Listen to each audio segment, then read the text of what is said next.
최영두 교수님, 그리고 하기남 변호사님, 그리고 김민우 기자 세 분 나오셨습니다. 반갑습니다. 안녕하십니까. 지금 13일간 달려왔습니다. 이제 1시간 조금 남은 것 같아요. 창원 상산과 통영 고성 지역 127개 지금 투표소에서 지금 막바지 투표 순조롭게 진행되고 있다고 하고요. 투표소 현장 분위기는 좀 어떤지 우리 김민우 기자가 현장에 나가 있습니다. 김민우 기자 한번 연결해서 이야기 들어보겠습니다. 아닙니다. 실수했습니다. 주우진 기자가 나가 있네요. 우리 주 기자 이야기 한번 들어보겠습니다.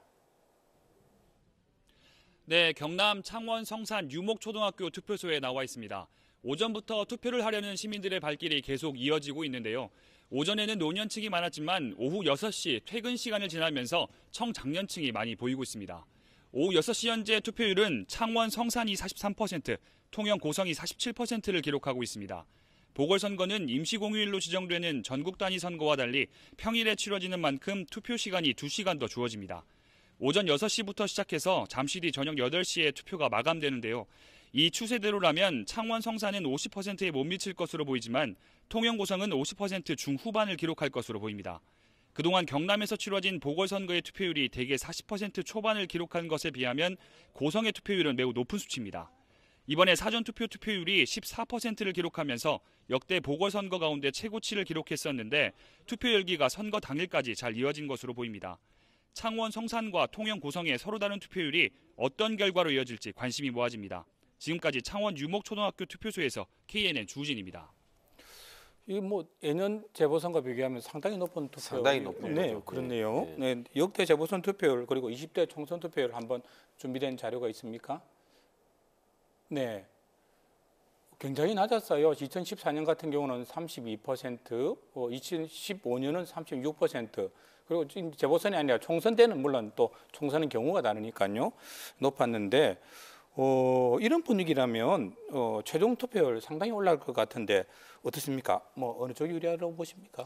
지금 보궐선거인데 창원 성산하고 통영 고성이 보궐선거 된 적은 없습니다. 또 국회의원 선거고 지금 보궐선거는 이게 지방선거하고 이 다른 또 경상북도에 아주 그 지역이 크고 인구가 좀 작은 그런 지역에 있었던 것도 포함되어 있기 때문에 단순 비교는 어려울 것 같고요. 오히려 표심의 어떤 분산을 보려고 하면은 2016년 20대 총선에서 투표율이 얼마였는가 그게 오히려 왜냐하면은 창원 성산 지역의 경우는 한 인구의 65% 정도 40대 이하입니다. 그리고 80% 인구가 아파트에 살고 있고요. 이 인구가 얼마나 투표장에 나오느냐가 상당히 중요한데 젊은 층이 지난 2016년 총선의 경우에는 66%가량이라니까 사실 굉장히 많이 나온 겁니다. 그렇습니다. 그런데 이번에 50%를 못 넘게 되면은 어느 쪽에 투표가 더 집중적이었느냐. 그러니까 50, 60대 장년층 그리고 지금 최근에 경제를 크게 타격을 입었던 소상공 계층이라든가 이런 쪽이 많이 나왔느냐. 이제 그래서 지금 투표율이 보궐선거에 비하면 높다고 하지만 그래서 저는 중요한 척도는 오히려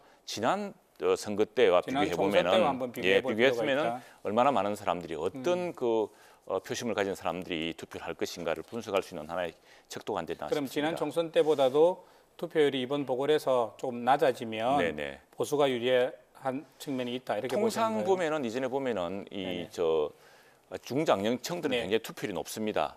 청년층들 그리고 30대층은 투표가 좀 낮은 편인데 특히 최근에 경제 상황들 이런 것들이 더구나 또 창원 성산의 경우는 민주당하고 정의당 단일화하지 않았습니까? 그렇습니다. 여기에다가 사실은 이게 약간 다른 것이 지난 20대의 경우에는 이른바 진보 단일화를 한 뒤에 진보와 민주당의 단일화가 있었는데 이번에 민중당을 빼버렸거든요. 그래서 민중당의 표심이라는 것이 또 어떻게 갈지 그래서 오히려 일반 재보궐선거보다는 20대 총선과 한번 표 분석을 해보는 것이 훨씬 더 의미가 있을 것이다. 지금 투표율이 총선보다 조금 낮아지는 경향이 있기 때문에 지난 총선과 비교하면 낮은 경향이 있기 때문에 보수가 좀 유리할 수도 있다. 아마 그런 말씀이신 것 같은데 변호사님 어떻게 보셨어요? 이번 보궐선거는 투표율만 봐도 저는 상당히 다른 때에 비해서 의미가 크다고 보는데 어떤 의미를?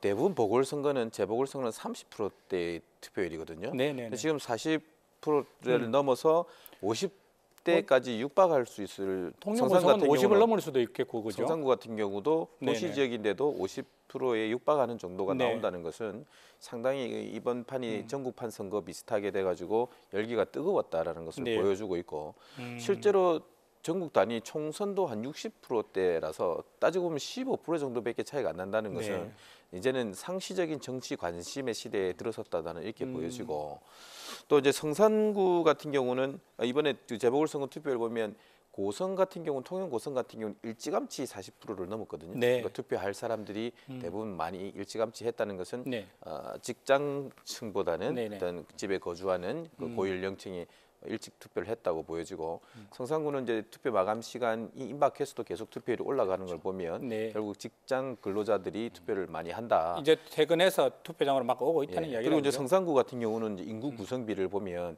60대 이상이 전체 15%가 안 되거든요. 아무래도 그렇다면 50대라도 거기는 근로자를 경험하고 20대 때부터 진보적 가치를 어느 정도 경험한 분들이어가지고 확실히 투표율이 유리한 것은 진보 계열에 유리한 거로 나타나지 않을까 그렇게 지금 보고 있습니다. 투표율의 추이를 보면 진보 계열이 좀 유리할 수 있는 것으로 보인다. 조금 다른 의견을 내놓으셨고요. 이 대목에서 이거 한번 좀 봐봤으면 좋겠습니다. 이제 두 석이 걸려 있는데 이번 재보선 이 두 석이 민주당과 한국당이 어떻게 가져가느냐에 따라서 어떤 의미를 가질 것인가, 이거 한번 분석해 봤으면 좋겠는데 교수님 한번 풀이해 주시겠어요? 지금 한국당 입장에서 이게 경제 정책을 심판하는 선거로 그런 프레임으로 가져갔습니다. 실제로 창원 성산의 경우는 바로 원전으로 해서 아주 직격탄을 받은 지역이거든요. 유관 기업들, 두산중공업과 300여 개 이제 협력업체들이 있는데, 두산중공업만 하더라도 지난해 그 매출이 한 절반으로 줄었습니다. 2016년에 대비해서. 그리고 중소기업 그 조사를 보면은 공단 조사를 보면은 지금 300개 협력업체 중에 한 80% 이상이 폐업을 생각할 정도로 굉장히 심각하거든요. 이게 창원공단이 전체에 영향을 미쳤다고 생각을 합니다. 그리고 그거 하나하고 또 지금 IMF 때보다 어렵다는 창원 상남동의 그 상가의 아우성을 들어보면은 이게 이제 소상공인들이 최근에 소득주도 성장 정책으로 인한 실패로 인한 여러 가지 그 후유증을 겪고 있는 셈인데, 이것들이 저는 근본적으로 이번 선거를 좌우할 수 있는 실제적인 경제 상황이 큰 변수가 됐을 것이다. 네, 그렇습니다. 그러면 어떻게 보십니까? 지금 뭐 승패에 따라서 어떻게 지금 의미를 지닐 수 상당히 있다고 그럴 경우에 지금 뭐 2대0 혹은 뭐 이렇게 될 수도 그렇습니다. 있을 황교안 텐데. 대표나 자유한국당이 계속 주장해왔던 바는 이번 선거로 지금 민주당과 문재인 정부의 경제 정책을 스톱시키자, 지금 실패한 정책을 더 이상 끌고 가서 경제를 망치지 않도록 하자, 이런 이제 호소를 해왔거든요. 만약 그렇다고 한다면은 사실 이 지역에 만일 자유한국당이 뭐 두 석을 차지한다면은 창원 성산의 경우는 사실은 이게 자유한국당이 참 넘볼 수 없던 자리였습니다. 그런데 만일 그게 차지한다고 할 경우에는 상당히 그 주장에 힘을 얻고, 특히나 새롭게 이번에 지도부에 입성한 이제 황교안 대표의 이 발언권이라든가 이런 것들이 훨씬 높아지겠죠. 더구나 지금 황교안 대표는 최근에 그 뭐 대선 주자급 여론조사를 보더라도 22%로 우뚝 앞서 있거든요. 그렇기 때문에 1위를 기록했죠. 그래서 상당히 그런 것들이 좀 탄력을 받을 것 같습니다. 2대0이 된다면 뭐 황교안 체제가 확고히 굳을 수 있고 내년 총선까지 쭉 갈 수 있는 기본 동력이 될 수 있을 것이다. 그렇습니다. 그런 말씀이시고요. 만약에 민주당이 그러면 좋은 성적을 거둔다면, 민주당이 좋은 성적은 어느 정도라고 보시고 그 거둔다면 그건 어떤 의미일까요? 민주당은 이번 선거에서 기본적으로 성산에 한국당을 내주지 않는 것에 이제 방어적 의미가 있을 것이고, 통영 고성의 교두보를 확보할 수 있는, 만약 그렇게 된다면 굉장히 큰 보너스가 되는 거죠. 그래서 민주당이 이번 이 선거에서의 그 기본적인 그 입장은 제가 볼 때는 그렇습니다. 일단은 국민들로부터 채찍을 받고 있습니다. 지금 경제가 어려우니까. 그렇지만 이 한국당의 성산을 주지 않는 정도로 방어해낸다면 채찍을 주되 다시 좀 일을 하라는 어떤 격려로 알고 갈 수가 있고, 거기에 더 나아가서 만약에 통영 고성까지 확보하게 된다면 더 큰 힘을 달 수가 있는 거겠죠. 그래서 저는 제가 볼 때는 지금 현재 여론 보면 통영 고성은 한국당이 좀 우세하고, 성산에서는 진보 단일 후보 여영구 후보가 좀 우세하지 않습니까? 그래서 이대로 결과가 나온다면 채찍은 맞되 쓰러지진 않는다. 그 정도로 보였습니다. 알겠습니다. 이 의미를 한번 짚어봤고요. 김민욱 기자, 지금 뭐 성산구 상황 좀 한번. 우선 뭐 본격적인 얘기에 앞서서 우선 창원 성산 지역구 상황부터 한번 살펴보겠는데요. 화면 한번 보시죠. 고 노회찬 전 의원의 갑작스런 유고로 재보선이 치러지게 된 창원 성산 지역구는 창원대로를 중심으로 남쪽에 창원 산업단지가 자리하고 있고, 북쪽의 대단지 아파트로는 노동자 서민이 많이 거주하는 지역입니다. 창원 성산 지역구는 과거 보수 우세 지역이었습니다만 17대 총선에서 권영길 전 민주노동당 대표가 당선된 이후 진보 단일화에 실패한 19대 총선을 제외하고는 진보 진영이 의석을 확보했습니다. 4.3 재보선 창원 성산에서는 집권 여당인 민주당과 정의당이 후보 단일화를 이뤄 여영국 정의당 후보가 나섰고 민중당에서는 손석형 전 도의원이 출사표를 던졌습니다. 우리 창원 경제를 살리기 위해서 또 민생 경제, 서민 경제를 살리기 위한 당당히 노동자 서민들의 열렬한 지지를 받아서 보수 진영에서는 자유한국당에서는 강기훈 전 의원과 바른미래당 이재환 정책위 부의장이 표밭을 공유하게 될 전망입니다. 정말 와 이래 먹기 살기 힘들어하는 것이 한결같은 목소리입니다. 민생과 경제가 우선시되는 창원을 같이 만들어 주십시오. 참 이게 이번 선거 정말 말도 많고 달도 많았습니다. 예. 이거 뭐 야당이 거의 중앙당 선거였죠. 그렇습니다. 여야가 후보 단일화 이렇게 뭐 하면서 합의 달인 이야기도 있었고 선거 기간 내내 뭐 막말 논란도 있었고 또 축구 경기장에서 또 뭐 일도 있었고요. 이게 저기 지금 화면에 나오고 있는데 승부차라기보다는 어떤 어느 부분이 변수가 가장 크게 됐느냐 뭐 이런 측면에서 저걸 해석해 볼 수 있을 건데 뭐 장관 낙마 부분도 있고 반쪽 다리 뭐 진보 단일화, 창원 FC 또 기자 매수 의혹 또 막판에 터졌죠. 또 막판에 오세훈 또 전 시장 막말 논란도 터졌습니다. 한 이유 중에 이 5개가 보면 대표적인 뭐 이게 변수 좀 영향을 끼친 부분이 있다면 먼저 좀 우선 이거 5개를 먼저 보면 네. 그 장관 낙마는 민주당의 악재잖아요. 네. 그다음에 반쪽짜리 진보단은 정의당이고 네. 나머지 3개가 전부 한국당의 악재입니다. 좀 더 많네요. 하나 더 네. 많네요. 그래서 이번 선거의 결국 승부처는 네. 저는 반쪽짜리 단일화라고 했지만 성산구에 관한 이 단일화가 최대의 승부처였다고 저는 봅니다. 그 전에 지지율 나눠진 걸 합을 하면 분명히 네. 이기는 걸로 나오니까.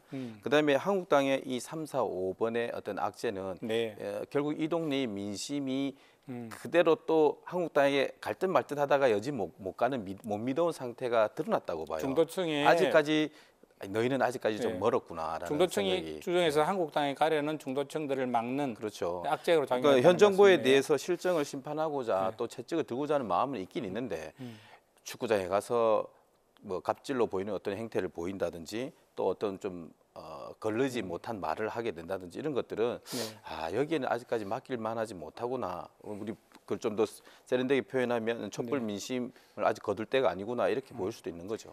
근데 거기에 대해서 이제 사실은 이게 지금 그 자유한국당 입장에서는 뭐냐면은 이게 민주당은 괜찮고 정의당은 괜찮고 자유한국당만 뒤에 이렇게 무슨 룰에 걸리는 그런 꼴이 돼서 자유한국당도 공식 사과했습니다. 사과했고 한교안 대표도 이미 사과를 했고 그런데 이제 이게 막 이걸 야당에서 정의당하고 민주당에서 막 부채질하다가 정의당 민주당이 종전에 했던 이제 그 위법 선거운동 문제 똑같이 축구장에서 똑같이 했고요. 또 정의당이 특히 농구장 했던 거는 선관위가 또 행정조치까지 했습니다. 그래서 그건 뭐 사실은 참 내로남불식의 이런 그 논쟁이었는데 뭐 기자 매수 의혹 이건 사실 진실을 밝혀봐야 됩니다. 과연 그런 일이 있었는지 그리고 기자가 누군지 뭐 밝혀봐야 될 대목이고 근데 그것보다요 저는 저류가 있다고 봅니다. 그건 바로 창원 경제 통영 고성의 경제 위기가 또 무엇 때문에 비롯됐는지 그리고 이 정부가 과연 그런 경제 위기를 극복해내거나 또는 일부러 어떤 경우는 경제 위기를 더 악화시키지 않았나는 이런 것들이 이제 직접적이 다가오는 선거고 당장 창원 성산만 하더라도 이 아파트가요 전국에 최고 낙폭이 컸습니다. 가격이 이게 왜 그러냐면은 물론 이제 부동산 수급도 있겠습니다만 두산중공업이라든가 창원공단의 업체들이 다 잘 못 되니까 이게 새롭게 들어올 사람들이 줄어드는 겁니다. 이런 것들이 직접 지금 피부로 느끼고 있기 때문에 이것들이 아마 이런 경제적 문제가 굉장히 큰 것 같고요. 그런 것들은 갤럽 여론조사에도 지난주 최근 조사에 나왔습니다. 그게 뭔가 하니까 경남, 부산, 울산의 경우에는 문재인 대통령이 잘 못한다는 응답이 62%, 잘한다 30%였습니다. 이게 2배가 넘었습니다. 그런 민심이 차이가 크게 났더라고요. 그런 민심의 차이가 민심의 어떤 이제 변화가 아마 선거에 반영되지 않을까 싶습니다. 알겠습니다. 뭐 이 5가지 승부처 이야기가 뭐 작은 영향은 있었을지라도 결국은 경제 문제라는 큰 흐름을 미치지 못했을 것이라고 말씀하신 것 같고요. 인구 분포 이 대목에서 한번 보겠습니다. 창원 성산 지역 어떻게 나와 있는지요. 조금 전에 잠시 언급하셨습니다만은 정말 20, 30, 40대가 많네요. 창원 성산은요. 거의 뭐 3, 4, 50대 거를 합치면 한 63% 정도 되는 굉장히 젊은 도시입니다. 결국은 뭐 좀 전에 이야기하신 경제 문제 그리고 또 촛불 민심을 재현하자는 또 진보의 외침 이게 충돌할 수도 있었을 텐데 어떻게 보셨어요? 저는 이게 선거 종반으로 가면서 네. 사실상 촛불을 지키자는 이 논의보다도 또 경제 실정에 대한 채찍질 이 논의보다도 네. 한국당이 대안이냐 아니냐가 저는 그것이 오히려 더 쟁점이었다고 봅니다. 무슨 말이냐면 정치에서는 기본적으로 비판을 하잖아요. 네. 비판하고 나면 그다음에 대안으로 이것이 비판이 흡수되어야 되는데 네. 분명히 현 정부 실정이 있고 또 경제가 어려운 것, 교수님 지적처럼 창원 경제가 어려운 건 사실인데 축구장에 가서 이상한 행태를 한다든지 네. 또 뭐 막말을 한다든지 하는 한국당이면 그러면 더 잘하냐 한국당이 이런 데 대한 해결할- 믿음이 없는 거죠. 예. 해결할 대안이 되지 못한다. 네. 그러니까 예, 그렇게 보시는 그냥 뭐 거고요. 단일화한 이곳에 또 네. 힘을 써주는 게 낫다 이렇게 볼 수도 있는 게 이제 쟁점이라고 봅니다. 교수님께서 읽는 민심은 또 다르실 것 아니 같은데. 왜 그건 사실은 막 이렇게 했다가 알고 보니 뭐 저 민주당도 했고 또 그 전에 또 정의당도 했고 해가지고 네. 오히려 저 망신을 서로 자초한 셈이 됐는데 그건 사실은 뭐 잘못한 거는 또 잘못했다고 솔직히 사과하는 게 자유한국당입니다. 예, 뭐, 사과를 분명히 하셨더라고요. 예, 했고 그런데 이걸 사실 스포츠를 가지고 공정하지 않게 네. 지금 서로 다른 잣대를 적용했던 게 문제였던 거고 오히려 내로남불의 전형처럼 보였다. 뭐 이런 또 역풍도 있었습니다. 근데 역시 중요한 것은 경제입니다. 경제라는 네. 게 바로 자기 지금 저 실업률이라든가 최근에 그 통계청 조사를 보면은요. 네. 이 지금 30대, 40대 이 실업률, 특히 청년 실업률이 굉장합니다. 이게 그 역대 최고급이라는 것이고요. 경기 지표, 특히 설비 투자가 네. 급감을 했습니다. 이게 2009년 세계 외환 금융위기 이후에 최악이랍니다. 그렇게 하고 이건 통계청 조사입니다. 특히 뭐 제조 중심지 창원 지역에서 맞습니다. 그런 부분들이 나타났죠. 그게 앞으로 그렇죠? 우리 경제가 좋아질 기미가 없는 거죠. 그런데 이제 대통령께서 하신 말씀이라든가 또는 민주당 이야기를 들어보면은 경제가 좋아진다 그래요. 그리고 경제가 지금 균실하다 그러고 또 마치 그 국민의 세금을 가지고 이건 뭐 우리가 펑펑 쓸 수 있을 것처럼 이야기하는 거라든가 이건 이런 알겠습니다. 것들이 민심에 상당히 오히려 네. 역작용할 거라고 봅니다. 네. 그래서 이제 이번 선거를 두고 이제 양당의 지도부가 특히 이제 경제 이슈를 두고 누가 더 잘못했냐 이렇게 좀 공방을 벌이고 있는 모양새인데 뭐 누구 때문에 나빠졌는지 해법은 무엇인지 서로 이제 파고들고 있는데요. 현장 유세 상황 한번 보시죠. 예산 지원하겠다는 것이에요. 이거 말고는 별 다른 게 없습니다. 돈 대주어서 살려낼 수 있었다고 하면 벌써 살아났겠죠. 이명무가 정쟁 대결로 창원 시민들이 그토록 바라는 민생을 짓밟았습니다. 두 분 하신 이야기를 양당 대표가 비슷하게 하신 것 같아요. 뭐 또 다른 관전 포인트는 과연 저 창원 성산에서 바른미래당이 두 자릿수 대의 의미 있는 득표율을 기록할 수 있을 것인가, 또 바른미래당이 거치와도 더 영향이 있는 것 같은데 이 부분은 어떻게 우리가 볼 수 있을까요? 저는 이렇게 10% 득표가 참 바라긴 할 텐데 쉽지는 않을 것이라고 보는 게 지금 한국당도 그리고 뭐 범민주 계열도 네. 표를 바른미래당에게 줄 여유가 없습니다. 양당이 너무 양당이 너무 단일화까지 격렬하게 해서 반드시 붙었다, 이겨야 그죠? 되기 때문에 네. 또 한국당도 여기는 이제 해볼 만한 곳으로 꼭 도전을 해야 되기 때문에 이 바른미래당은 원래 보수에게도 오지만 네. 또 실망한 진보계에서도 그쪽으로 갈 수도 있거든요. 그쪽으로 갈 여유가 없기 때문에 손 대표님께서 되게 애는 많이 쓰시는데 과연 20%를 받을 수 있겠느냐라는 좀 그 의구심이 좀 들고 이게 결국은 그 당내 분란이나 그 뒤에 정계 개편으로 이어질 어떤 촉매가 될까 기추가 좀 사실 주목되는 부분입니다. 그런 다른 측면에서도 보면 정의당도 네. 예, 결국은 여기 뭐 거의 뭐 생사를 걸다시피 하고 있지 예, 않습니까? 그렇습니다. 예.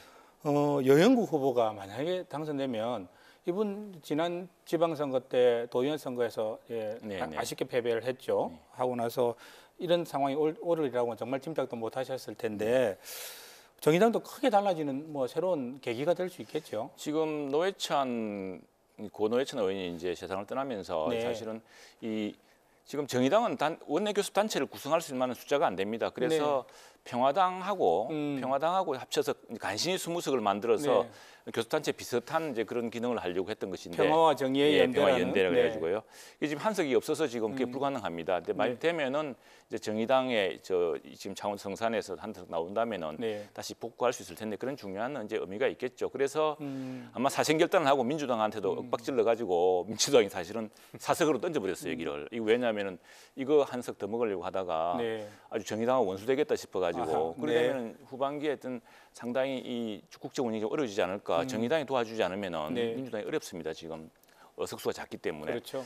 그런 것 때문에 사실상 뭐 창원 성산을 돌보지 않고 이렇게 정의당이 준 꼴이 됐는데, 근데 문제 약간 다른 점은 노회찬 의원의 경우는 네. 우선에 진보끼리 단일화를 통해서 민주노총에서의 선거를 경선을 통해서 네. 아주 몇십 표의 차이로 이겨서 그 바탕으로 다시 민주당과 단일화를 했습니다. 근데 이번에는 그게 빠졌거든요.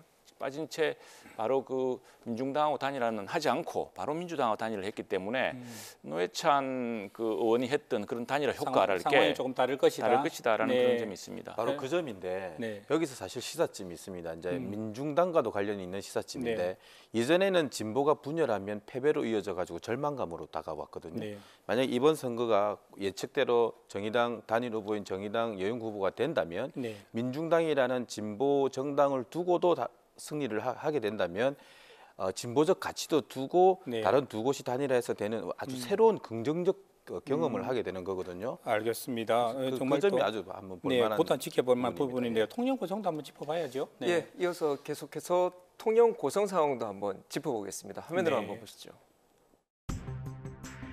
통영 고성 지역은 농업에 종사하는 고령층 비율이 높아 1988년 13대 총선 이후 보수 정당이 단 한 번도 의석을 내준 적이 없는 전통 보수 텃밭입니다. 2016년 20대 총선에는 한국당 이군현 후보가 무투표로 당선되기도 했습니다.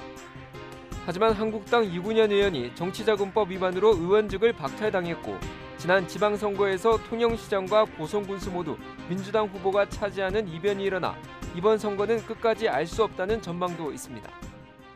청와대 가서 의논하고 결정해야 됩니다. 중앙정부와 만나서 의논하고 결정해야 됩니다. 법정으로 갈 시간이 없습니다. 국회로 보내주십시오. 반드시 성리해서 내년 총선의 기반을 만들어 황교안 대표님과 함께 우리 자유한국당이 대한민국의 미래를 개척해 나가겠습니다. 뜨겁습니다, 정말. 김 기자, 7시 지금 투표 현황 나왔습니까? 예, 조금 전 오후 7시 기준 투표율이 나왔는데요. 네네네. 48.1%가 나왔고요. 네. 구체적으로 보면 창원 성산구 47.3%, 네네. 통영시 고성군 49.1%가 나와 거의 뭐 50%에 육박한 걸 볼 수 있습니다. 그러면 8시까지 아직 뭐 시간이 좀 더 남았으니까 통영 고성 뭐 50%는 뭐 충분히 넘기겠고 창원 성산도 한 50% 충분히 육박할 수 있는 그런 될 것 같습니다. 통영 고성 같은 경우는 지금 뭐 저기 리를 황교안이라고 불리는 점정식 후보 그리고 또 진보 농객으로 그동안 참 명성을 날렸던 양문석 민주당 후보가 정말 치열한 이파전 벌이고 있는데 통영 고성의 일단 인구 현황부터 한번 보실까요? 인구 분포부터 한번 보겠습니다.